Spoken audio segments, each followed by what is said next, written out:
Very good morning to all of you. स्वागत है आप सभी का सुबह 11:30 बजे के इस 50 मिनट शो में। आई होप आप सभी स्वस्थ होंगे। जैसा कि आप सभी को पता है कि मैं 11:30 बजे मिलता हूँ मंडे टू सैटरडे, और आपकी इस क्लास में चर्चा होती है प्रश्नों के साथ इंडियन पॉलिटी एंड कॉन्स्टिट्यूशन पर। मेरा उद्देश्य यही रहता है कि आपके भीतर पॉलिटी की एक बेटर अंडरस्टैंडिंग क्रिएट की जाए। प्रश्नों के माध्यम से आपको ढेर सारी बातें बताई जाए। प्रश्न इंडियन पॉलिटी से संबंधित होते हैं। प्रश्न ऐसे होते हैं जो आपके स्टेट सिविल सर्विसेज की एग्ज़ाम की तरह से हों, यानी जैसे स्टेट सिविल सर्विसेज में प्रश्न आते हैं उसी तरह से प्रश्न हों। कुछ सवाल बहुत टफ होते हैं, कुछ सवाल बहुत सरल होते हैं, कुछ सवाल थोड़े बड़े होते हैं। बड़े सवालों के पीछे का मेरा उद्देश्य ये नहीं है कि आपको दिखाना कि मैं बहुत बड़ा तोप हूँ, बड़े बड़े सवाल करा रहा हूँ। उसके पीछे का ऑब्जेक्टिव ये होता है कि जब कोई सवाल बड़ा होता है तो उस सवाल की व्याख्या में ढेर सारी बातें सम्मिलित हो जाती हैं। और यहाँ इस सेशन का मेरा उद्देश्य यही रहता है कि व्याख्या के साथ आपको बहुत कुछ सिखा देना, व्याख्या के साथ आपको रिवीजन करा देना, व्याख्या के साथ आपको ढेर सारे फैक्ट बताना, व्याख्या के साथ आपको ढेर सारे कॉन्सेप्ट बताना, ऐसे कॉन्सेप्ट जो आपने पढ़े ज़रूर हैं लेकिन रिवीजन के अभाव में भूल गए हैं, उन कॉन्सेप्ट को एक बार फिर से बताना, ये मेरा ऑब्जेक्टिव होता है। तो स्वागत है आप सभी का मेरे भाइयों। मेरा नाम विपुल त्रिपाठी है, और यदि आप यूपीपीसीएस की तैयारी कर रहे हैं, आरओ की तैयारी कर रहे हैं, बीओ की तैयारी कर रहे हैं, तो ये सेशन आपके लिए क्या है, इंपॉर्टेंट है, कंप्लीट। अगर आप पूरा का पूरा थ्योरी देखना चाहते हैं, पूरा कंप्लीट अगर आप चाहते हैं कि थ्योरी क्लास पॉलिटी की आप मेरी देखना चाहते हैं, तो भाई इसी यूट्यूब चैनल के, जैसे आज की क्लास आपकी आपको वीडियो सेक्शन में दिख रही होगी, रोजाना लाइव दिखती है, ठीक है। तो इसी यूट्यूब चैनल की अगर आप वीडियो सेक्शन में जाएंगे तो वहाँ पर 29 आवर्स का पूरा कंप्लीट लक्ष्मीकांत है, ठीक है। लक्ष्मीकांत ये मैंने अलग अलग पढ़ाया है, लेकिन आपकी सुविधा के लिए मर्ज करके डाल दिया गया है, ठीक है। लाइव क्लास मैंने ली थी पूरी की पूरी, एम लक्ष्मीकांत प्री के लिए पढ़ाई थी, लेकिन सबको एक करके 29 आवर्स के आसपास का बना है। तो इसी यूट्यूब चैनल के वीडियो सेक्शन में वहां जाके देख सकते हैं। साथ ही साथ मैं आपको बताऊं कि मैंने आपके लिए कराया 20 मिनट शो। 20 मिनट शो में 4 सवाल मैं कराता था व्याख्या सहित, और लगभग 100 वीडियोज हैं इसके। 400 सवालों पर प्रैक्टिस कराई है। तो पॉलिटी की प्रैक्टिस यहाँ भी कर सकते हैं यहाँ। और ये जो आपका 50 मिनट शो चल रहा है, 50 मिनट शो में लगभग 80+ लेक्चर्स हो चुके हैं, और सब में सवालों के साथ ही प्रैक्टिस हुई। तो अगर आप देखना चाहते हैं तो बहुत सवाल आपको यहाँ पर यूट्यूब पर मिल जाएंगे सॉल्व करने के लिए मेरे साथ व्याख्या सहित। तो practice Indian polity and constitution से रिलेटेड बहुत हुई है इस यूट्यूब चैनल पर। आप जाइए और खूब प्रैक्टिस करिए, एकदम धुआंधार तरीके से प्रैक्टिस करिए, जिससे आपकी एक्यूरेसी बढ़िया हो जाए। थ्योरी भी अगर प्री के लिए पढ़ना चाहते हैं तो यहाँ से आप वो भी पढ़ सकते हैं, ठीक है। चलो, तो शुरू करते हैं आज की कहानी।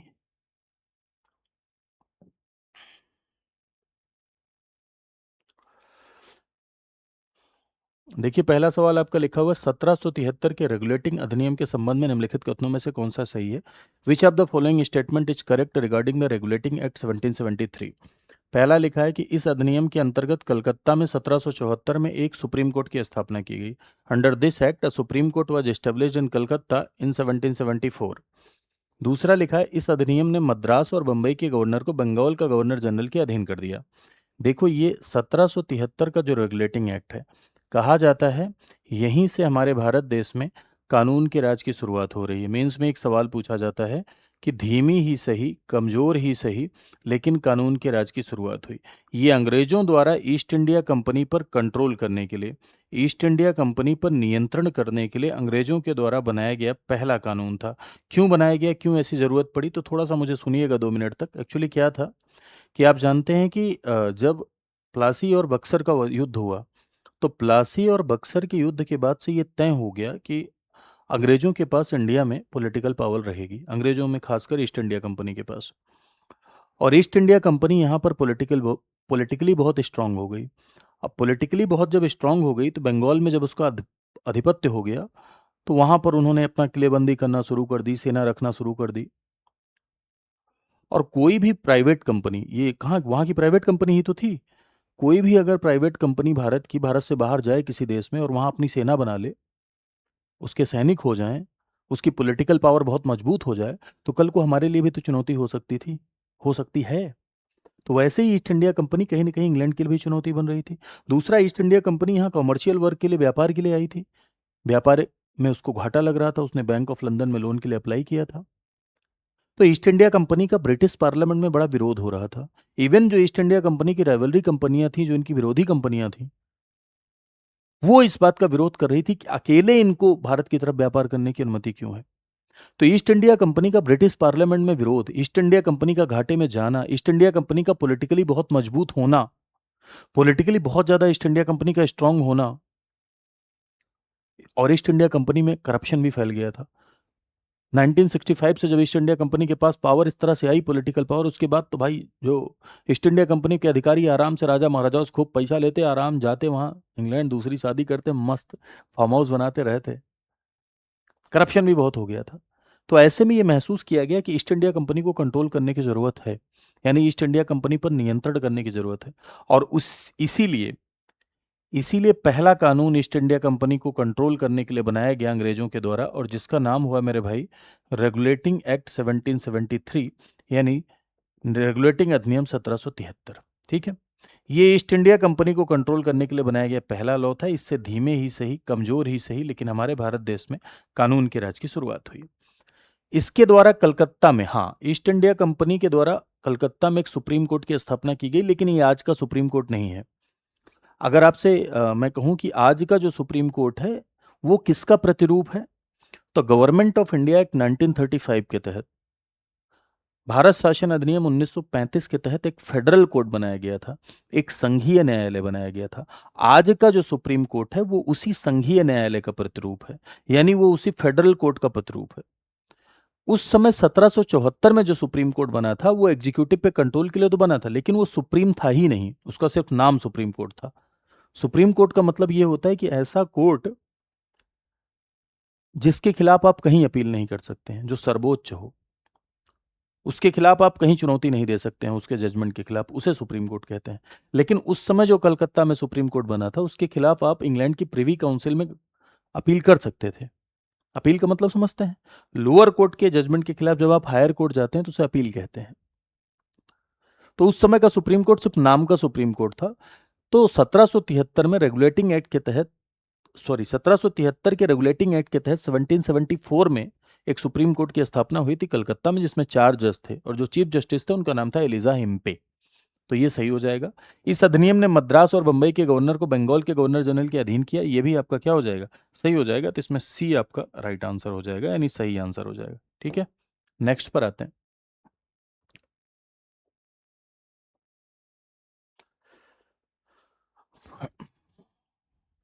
पढ़िए भैया क्या लिखा है। निम्नलिखित में से कौन सा कथन कैबिनेट मिशन के तहत प्रस्तावित संविधान सभा के गठन के संदर्भ में सही नहीं है? Which of the following statement is not correct regarding the formation of the Constituent Assembly proposed under the Cabinet Mission? संविधान सभा की कुल संख्या 489 निर्धारित की गई थी। Total number of the members of the constituent assembly was fixed at 489। इसमें 296 ब्रिटिश भारत, 93 देसी रियासतों को आवंटित करने का प्रस्ताव था। प्रांत और देसी रियासतों को उनकी जनसंख्या के अनुपात में सीटें आवंटित किए जाने का प्रस्ताव था। Proposal was passed to allocate seats to the provinces and princely state in in proportion of their population. प्रत्येक ब्रिटिश प्रांत को आवंटित की गई सीटों का निर्धारण 3 प्रमुख समुदाय के मध्य किया जाना था। ठीक है, अब इसमें आपको बताना कि कौन सा गलत है। देखो, संविधान सभा के स्ट्रेंथ, संविधान सभा के गठन से संबंधित ही सवाल है। ध्यान से अगर आप पढ़ेंगे तो आराम से सवाल का जवाब दे पाएंगे। एक छोटा सा ट्रैप लगा हुआ है, छोटा सा जाल बिछा हुआ है। कौन सा गलत है ये आपको बताना है, ना कि कौन सा सही है ये आपको बताना है। ठीक है, ध्यान रखिएगा इस बात का।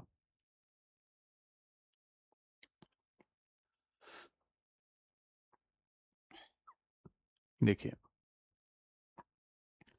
यदि आप कॉन्स्टिट्यूएंट असेंबली की बात करें तो हमारे भारत देश में संविधान सभा का मतलब होता है एक ऐसी सभा जो किसी देश का संविधान बनाती है, प्रतिनिधियों से मिलकर बनती है। किससे मिलकर बनती है? प्रतिनिधियों से मिलकर बनने वाली जो सभा होती है उसे हम क्या कहते हैं? उसे हम कॉन्स्टिट्यूएंट असेंबली कहते हैं, यानी हम उसे संविधान सभा कहते हैं। संविधान सभा का जो गठन हुआ भारत देश में वो कैबिनेट मिशन की सिफारिश पर हुआ। ठीक है, पूरा का पूरा कॉन्स्टिट्यूएंट असेंबली के बारे में जो फैक्चुअल डेटा है जो आपको मैं बताता हूँ, ये एक प्रतिनिधि सभा है, ये एक रिप्रेजेंटेटिव हाउस है, ये जनता की आवाज़ से मिलकर बनेगी।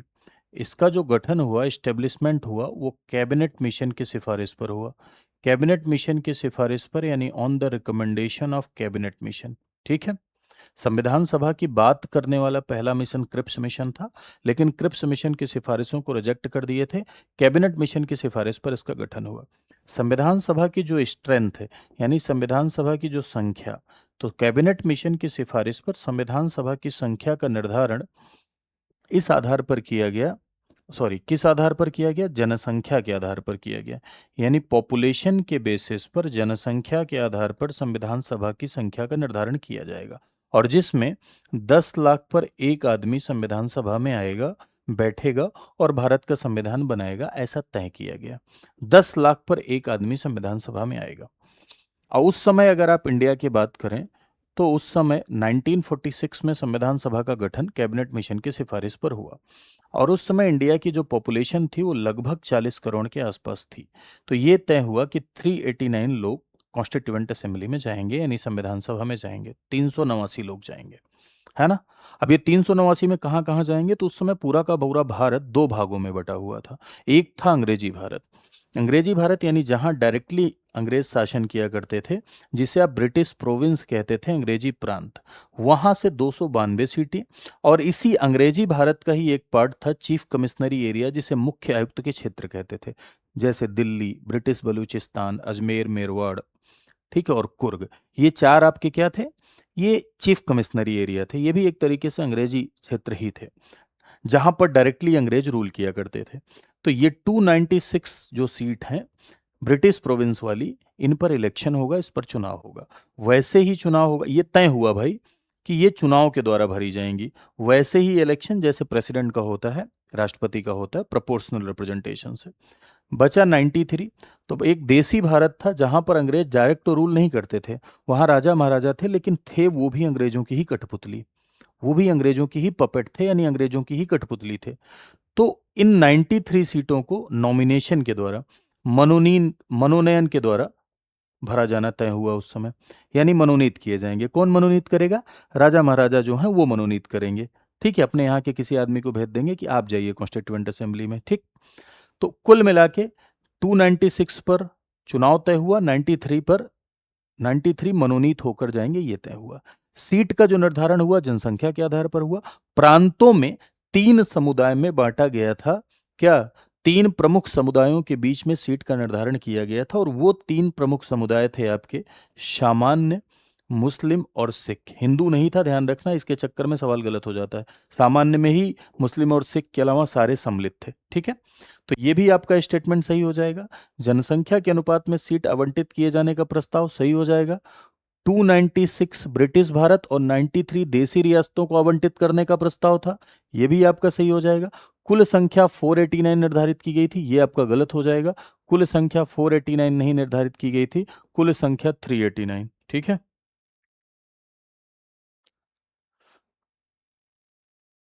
क्लियर है बात। तो इसमें आंसर क्या हो जाएगा, ए।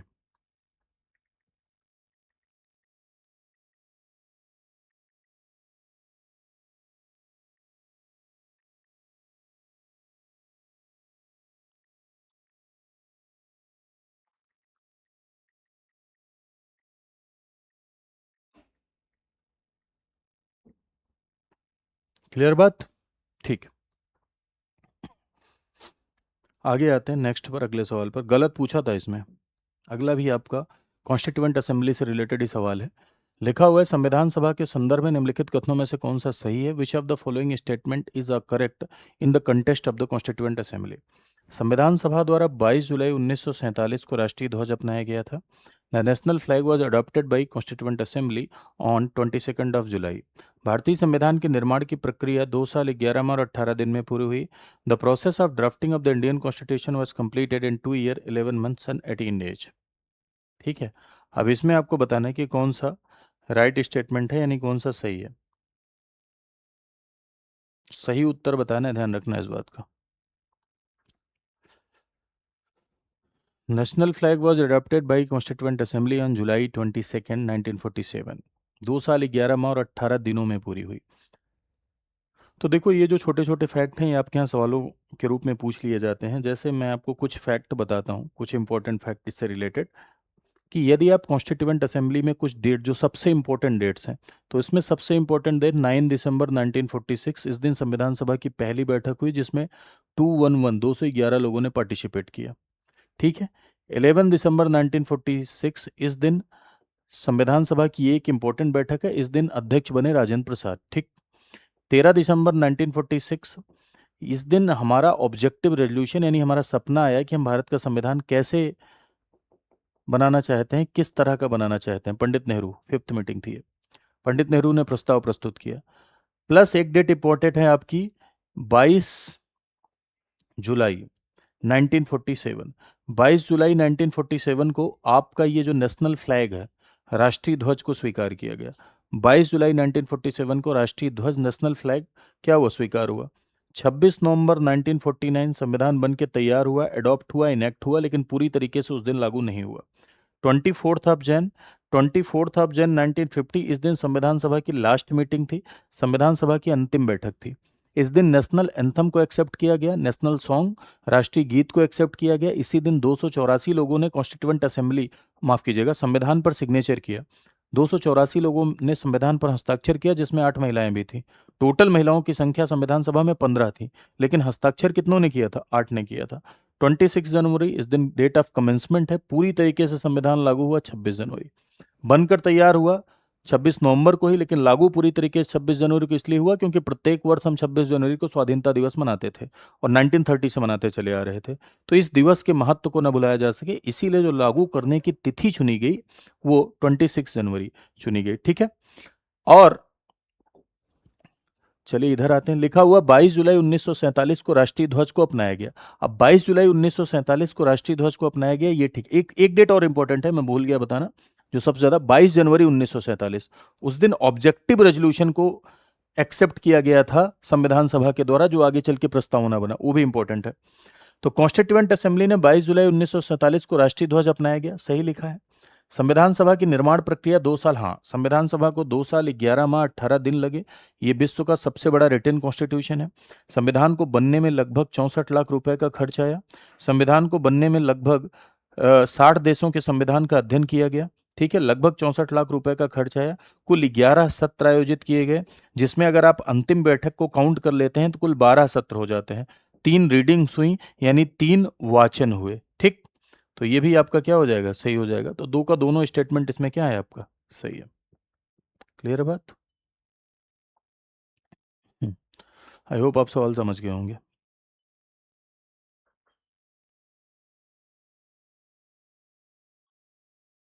ठीक।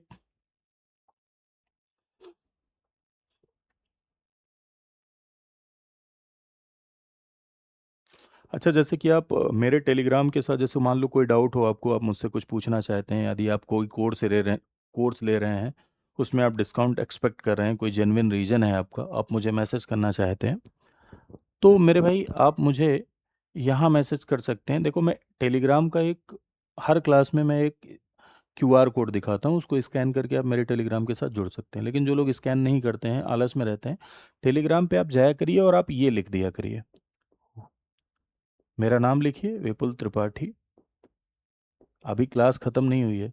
विपुल त्रिपाठी सर, पॉलिटी, ये आप लिखिए। ये जैसे आप लिखेंगे मेरा चैनल आ जाएगा, उस पर आप जुड़ जाइए। डायरेक्ट आप वहाँ से मुझे मैसेज भी कर सकते हैं। मैंने ये ऑप्शन ओपन कर रखा है कि आप ऑनर को मैसेज कर सकते हैं, यानी इस चैनल को मैं चलाता हूँ तो मुझे आप मैसेज कर सकते हैं। और साथ ही साथ अगर आप इंस्टाग्राम पे करना चाहते हैं तो विपुल_एडवोकेट, एडवोकेट ADV है सिर्फ अकेले, ये अगर आप सर्च करेंगे इंस्टाग्राम पे तो ये मेरा यूज़र नेम है, यहाँ भी आप मुझे फॉलो कर सकते हैं। ठीक है, चलो नेक्स्ट पर आते हैं, अगले सवाल पर।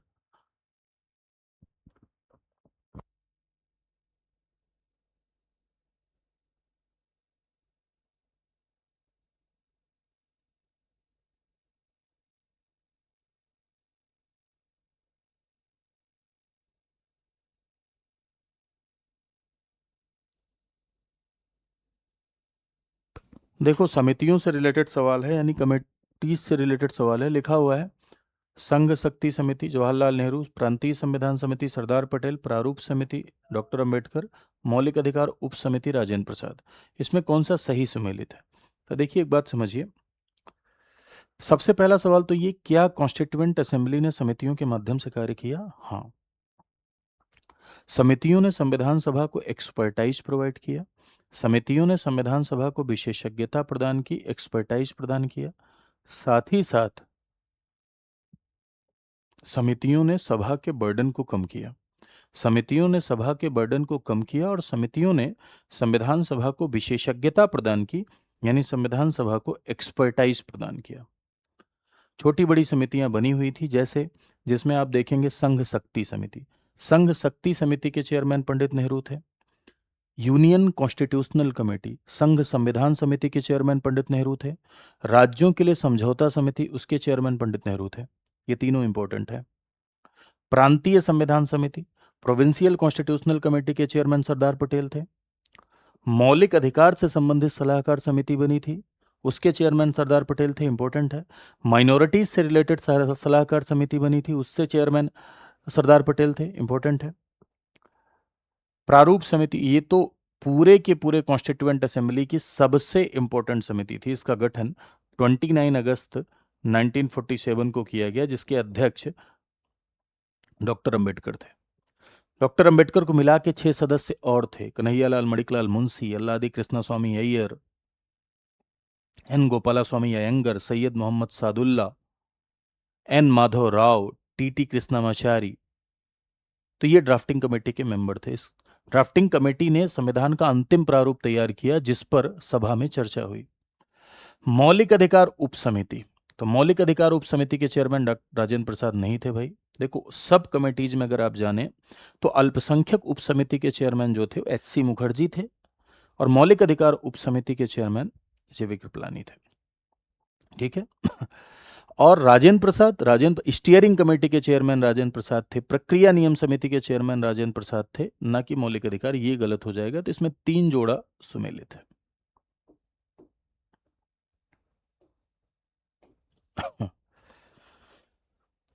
अगले सवाल पर आइए। देखिए अगला सवाल आपका क्या है। अगला सवाल आर्टिकल 12 से रिलेटेड है। लिखा हुआ है, भारत के संविधान के अनुच्छेद 12 के अंतर्गत राज्य की परिभाषा में से कौन सा शामिल है? Which of the following are included in the definition of state under article 12 of the constitution of India? State legislative council, राज्य विधान परिषद, संसद पार्लियामेंट, लाइफ इंश्योरेंस कॉरपोरेशन, जीवन बीमा निगम, नगर पालिका बोर्ड। कौन सा 12 में शामिल है? 12 क्या है जानते हैं ना? आपने फंडामेंटल राइट पढ़ा होगा, तो फंडामेंटल राइट का एक फीचर होता है कि फंडामेंटल राइट गारंटीड हैं, इन्फोर्सिएबल हैं, इन्हें आप कोर्ट में जाके क्लेम कर सकते हैं, और ये प्रोटेक्टेड अगेंस्ट स्टेट हैं, राज्य के खिलाफ प्राप्त हैं। राज्य के खिलाफ आप टिंगनिंग निंगनिंग करके कोर्ट जा सकते हैं, है ना? राज्य के लिए बाध्यकारी हैं, प्रोटेक्टेड अगेंस्ट स्टेट हैं, एंड बाइंडिंग फॉर स्टेट हैं। राज्य के लिए क्या है? बाध्यकारी हैं, बाइंडिंग फॉर स्टेट हैं। तो सवाल ये उठता है मेरे भाइयों कि आखिर इस स्टेट टर्म में क्या क्या सम्मिलित होगा, इस राज्य शब्द में क्या क्या आएगा। ठीक, तो क्या क्या राज्य शब्द में आता है? तो आर्टिकल 12 यही बताता है कि स्टेट टर्म में यानी राज्य शब्द में क्या क्या शामिल होगा। क्या क्या राज्य शब्द में आएगा? तो क्या क्या आएगा भाई? यूनियन में जो संस्था लॉ को एग्जीक्यूट कराती है, यूनियन एग्जीक्यूटिव, जिसे आप कहते हैं संघीय कार्यपालिका, ये राज्य टर्म में आएगी। यस। यूनियन में जो संस्था कानून बनाती है, जिसे आप संसद या यूनियन लेजिस्लेचर कहते हैं, या यूनियन लेजिस्लेटिव कहते हैं, संघीय विधायिका, संघीय विधानमंडल, ये आएगी। संघ सरकार हो गया अपना। राज्य में आ जाते हैं। राज्य में स्टेट में जो संस्था लॉ को एग्जीक्यूट कराती है, स्टेट एग्जीक्यूटिव या राज्य सरकार, ये आएगी। जी हाँ। स्टेट में जो कानून बनाता है, जिसे आप कहते हैं स्टेट लेजिस्लेचर, जिसे कहा जाता है राज्य विधानमंडल, ये आएगा। जी हाँ। राज्य कार्यपालिका, राज्य विधानमंडल, संघीय विधायिका, संघीय कार्यपालिका, ये स्टेट टर्म में शामिल होंगे। यस, डेफिनेटली ये स्टेट टर्म में शामिल होंगे, यानी राज्य शब्द में शामिल होंगे। दूसरा है लोकल अथॉरिटी। लोकल अथॉरिटी यानी स्थानीय प्राधिकरण। स्थानीय प्राधिकरण, लोकल अथॉरिटी का मतलब ये होता है कि पंचायत, नगर पालिका, जिला बोर्ड भी इसमें शामिल होगा। लोकल अथॉरिटी स्थानीय प्राधिकरण, plus other authority. Other authority में कोई भी ऐसी संस्था जो राज्य के द्वारा पोषित हो, चाहे पार्शियली फंडेड बाय स्टेट हो, चाहे फुल्ली फंडेड बाय स्टेट हो। कोई भी ऐसा इंस्टीट्यूशन जो स्टेट के द्वारा फंडेड है, चाहे पार्शियली फंडेड बाय स्टेट है, चाहे फुल्ली फंडेड बाय स्टेट है, वो स्टेट का इंस्टीट्यूशन माना जाएगा। ठीक है। इवन सुप्रीम कोर्ट ने तो इसकी व्याख्या करते हुए यहाँ तक कहा है कि कोई भी ऐसी संस्था अगर वो प्राइवेट है और वो स्टेट के इंस्टीट्यूशन के तौर पे वर्क कर रही है, अगर वो राज्य के संस्था के तौर पे वर्क कर रही है, तो वो भी राज्य टर्म में शामिल होगी, यानी राज्य शब्द में वो भी आएगा। ठीक है। तो यहाँ पर मेरे भाई राज्य शब्द में क्या क्या शामिल होगा, अनुच्छेद 12 के अंतर्गत राज्य की परिभाषा में क्या क्या शामिल होगा, स्टेट लेजिस्लेटिव काउंसिल, ये राज्य विधानमंडल का भाग है, आएगा, संसद भी आएगा, एलआईसी भी आएगा, नगरपालिका भी बोर्ड भी आएगा। ये सारा राज्य शब्द में यानी स्टेट टर्म में ये सारा का सारा शामिल होगा। ठीक है भाई, कोई दिक्कत समस्या यादों में तो नहीं है? चलिए देखिए अगला सवाल पढ़िएगा। लिखा हुआ है which of the following statement is correct, निम्नलिखित में से कौन सा सही है? अस्थायी समितियां निरंतरता के आधार पर कार्य करती हैं। Standing committees function on the basis of continuity. दूसरा, तदर्थ समितियों का प्रयोजन के उपरांत अस्तित्व समाप्त हो जाता है। Ad hoc committees cease to exist after their purpose is fulfilled.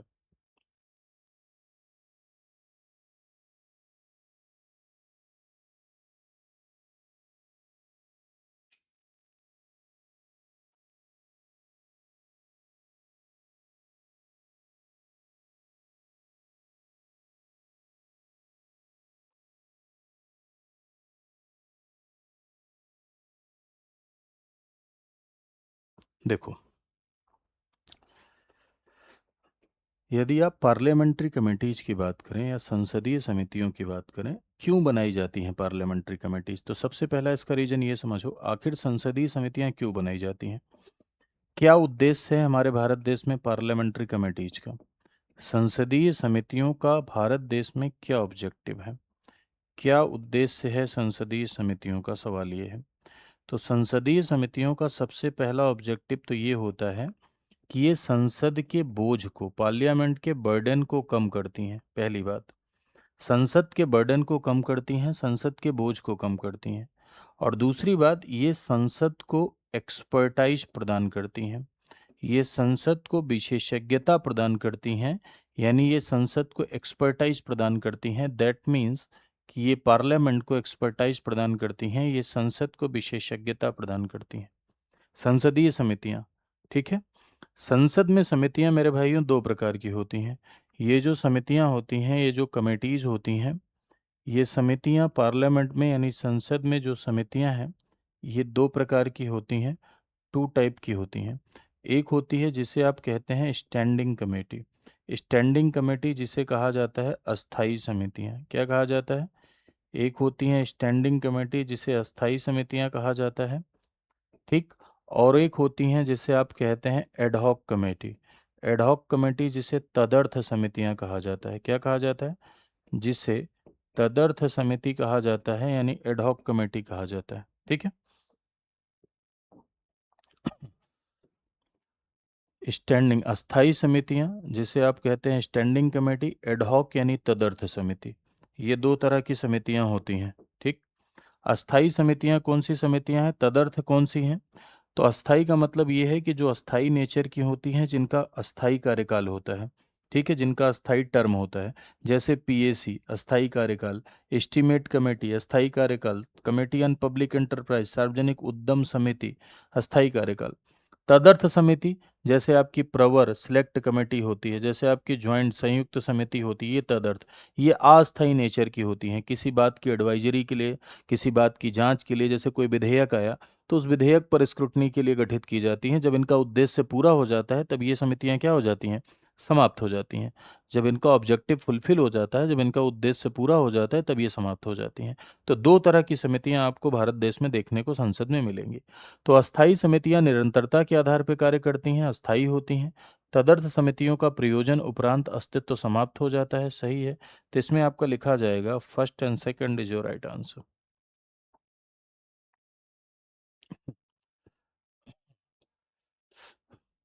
अगला देखो, लिखा हुआ है कि भारतीय संसद के संदर्भ में निम्नलिखित कथनों में से कौन सा सही है। Which of the following statement are true with respect to the Indian parliament. एक निजी विधेयक एक सांसद द्वारा पेश किया जाता है जो सरकार का अंग नहीं होता। ये private members bill is introduced by an MP who is not part of the government. संसद का कोई भी सदस्य संविधान संशोधन विधेयक पेश कर सकता है। विधेयकों के प्रकार से रिलेटेड पूरा का पूरा सवाल है। तो चलिए मैं आपको पूरा सब एक बार में सब बता देता हूं, कभी कोई सवाल गलत नहीं होगा। अगर आप इंट्रोडक्शन के लिहाज से देखें, इंट्रोडक्शन के लिहाज से अगर आप देखते हैं, यानी परिचय के लिहाज से अगर आप देखते हैं, तो दो तरह के विधेयक होते हैं। ठीक है। एक होते हैं जिसे आप कहते हैं private member bill. Private member bill का मतलब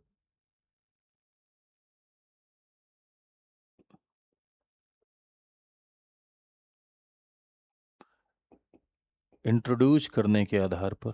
ठीक। प्राइवेट मेंबर बिल जिसे कहा जाता है गैर सरकारी विधेयक, क्या कहते हैं इसे? इसे कहते हैं प्राइवेट मेंबर बिल, यानी गैर सरकारी विधेयक। प्राइवेट मेंबर बिल गैर सरकारी विधेयक क्या होते हैं भैया?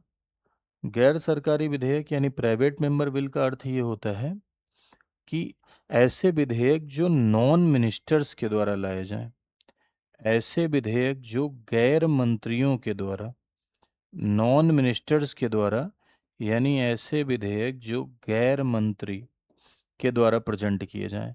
नॉन मिनिस्टर्स के द्वारा लाए जाएं, यानी ऐसे विधेयक जो गैर मंत्री के द्वारा लाए जाएं, उन्हें आप क्या कहते हैं? उन्हें आप गैर सरकारी विधेयक कहते हैं। नॉन मिनिस्टर्स के द्वारा लाए जाएं, गैर मंत्रियों के द्वारा लाए जाएं, उन्हें आप गैर सरकारी विधेयक कहते हैं। कोई भी सांसद लेकर आए, चाहे वो बीजेपी का हो चाहे वो कांग्रेस का हो, इससे कोई फर्क नहीं पड़ता है, बस वो मंत्री नहीं होना चाहिए। इसको लाने के लिए 30 दिन की नोटिस की जरूरत होती है, 30 डेज। गवर्नमेंट बिल कौन से होते हैं? गवर्नमेंट बिल वो होते हैं जो सरकार के द्वारा, यानी सरकार के मंत्रियों के द्वारा लाए जाएं। ठीक है। सरकारी विधेयक, ऐसे विधेयक जो मिनिस्टर्स के द्वारा इंट्रोड्यूस किए जाएं, उन्हें हम सरकारी विधेयक कहते हैं। इनके लिए 7 डेज नोटिस की ज़रूरत होती है, और ये मिनिस्टर्स के द्वारा लाए जाते हैं, मंत्री द्वारा लाए जाते हैं, यानी सरकार द्वारा लाए जाते हैं। ठीक है।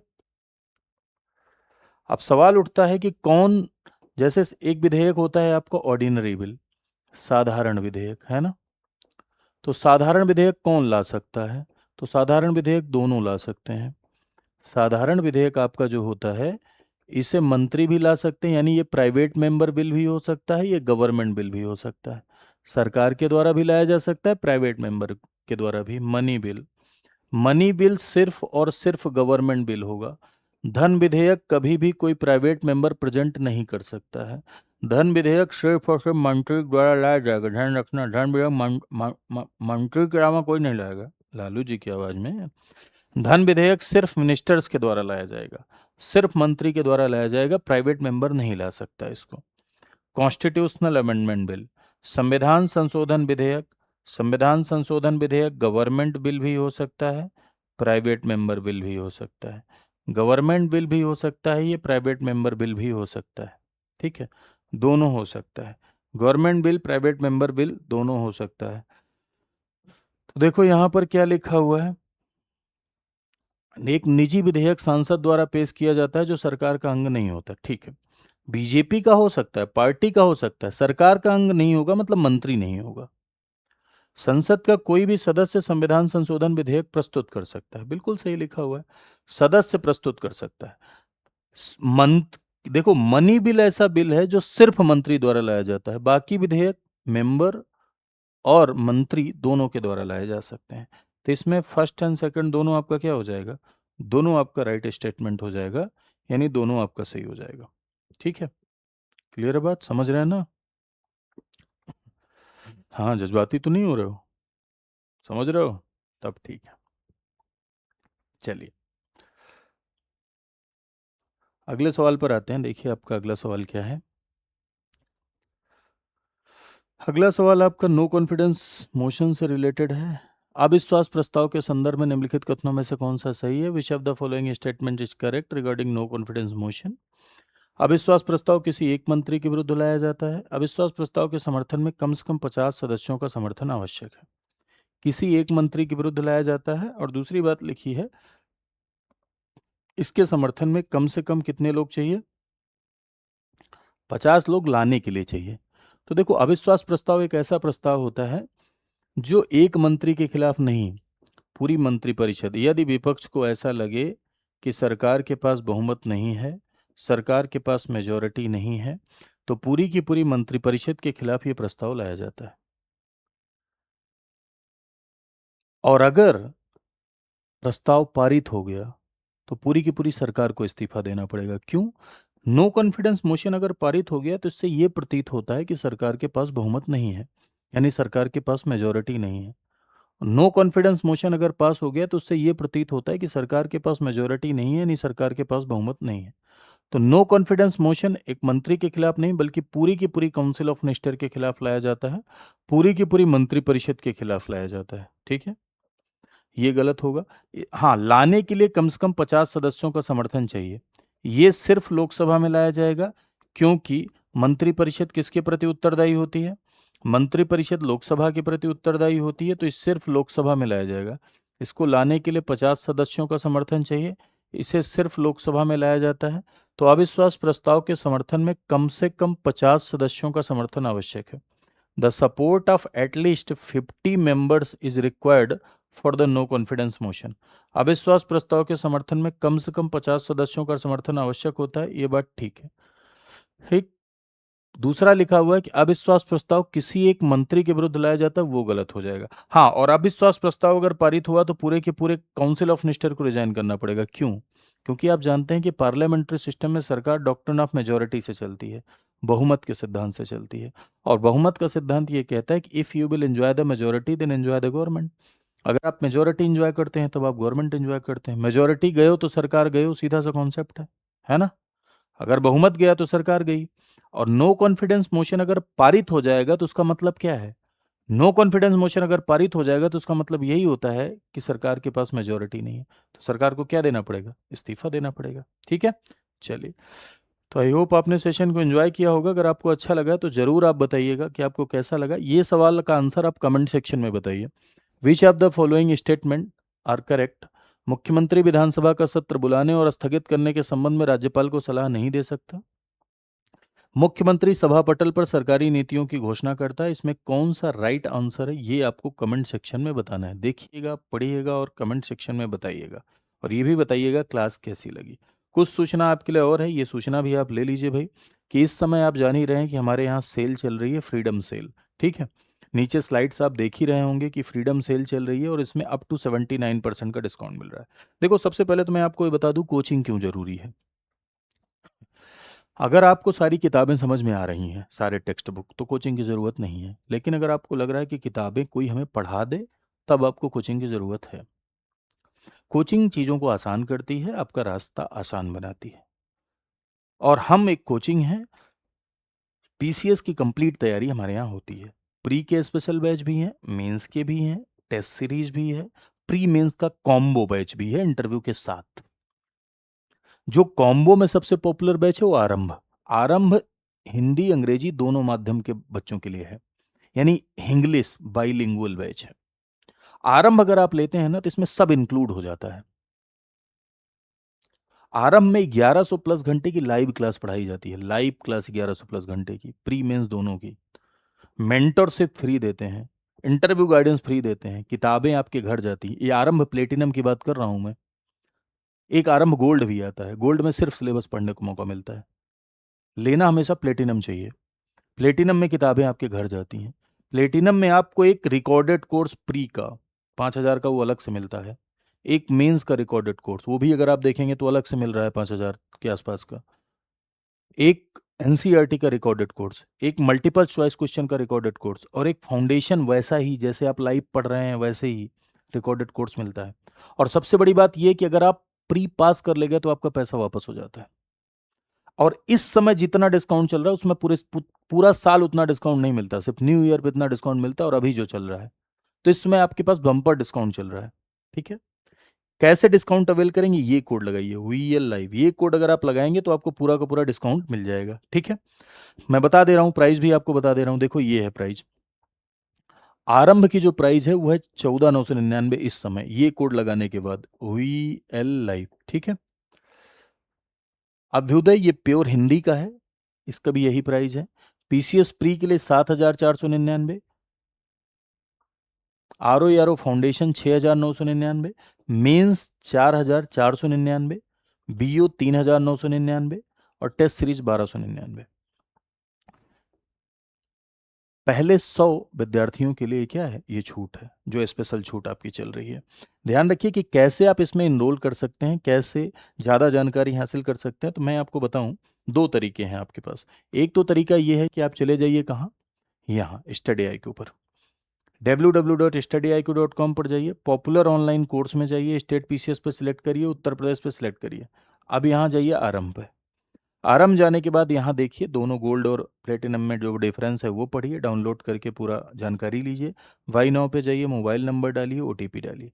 मोबाइल नंबर ओटीपी डालेंगे तो यहाँ कूपन कोड लगाने का ऑप्शन आएगा, पहले से एक लगा रहता है उसको हटा दीजिए, यहाँ लगाइए वीएल लाइव, ये कोड लगाइए, देखिए आपको डिस्काउंट मिल जाएगा।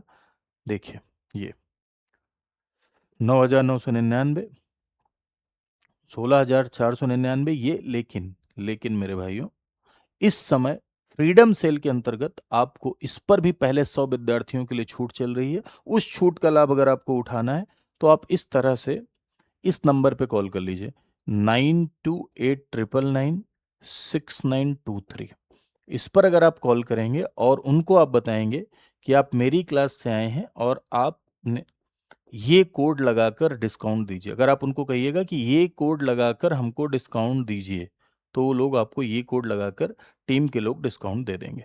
अब देखो एक बात ये भी है कि हर आरंभ बैच में मैं नहीं पढ़ाता मेरे भाई, है ना, लेकिन जो भी अध्यापक पढ़ाते हैं वो एकदम बेहतरीन पढ़ाते हैं। मैं जिस आरंभ में पढ़ा रहा हूँ वो है 22 जुलाई आरंभ।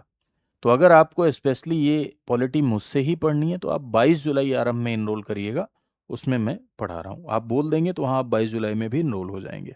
अच्छा, एक बात और आपके लिए कि यूपी पीसीएस 2026-27 के लिए आप टारगेट कर रहे हैं और आप सिलेक्शन रोड मैप चाहते हैं, तो इस क्यूआर कोड को आप स्कैन भी कर सकते हैं। इसमें आपको पूरी की पूरी जानकारी मिलेगी कि आप कैसे तैयारी करें, किस तरह से तैयारी करें। ठीक है, चलिए, तो आज के लिए इतना ही। Thank you so much to all of you. खूब खुश रहिए, खूब स्वस्थ रहिए, खूब आगे बढ़िए जीवन में, है ना। मेरी शुभकामनाएं कि आप सब चयनित हों, आगे बढ़ें और देश और समाज के विकास का माध्यम बने। Thank you so much to all of you. जय हिंद, नमस्कार। सेशन को अपने दोस्तों के मध्य शेयर भी करिएगा।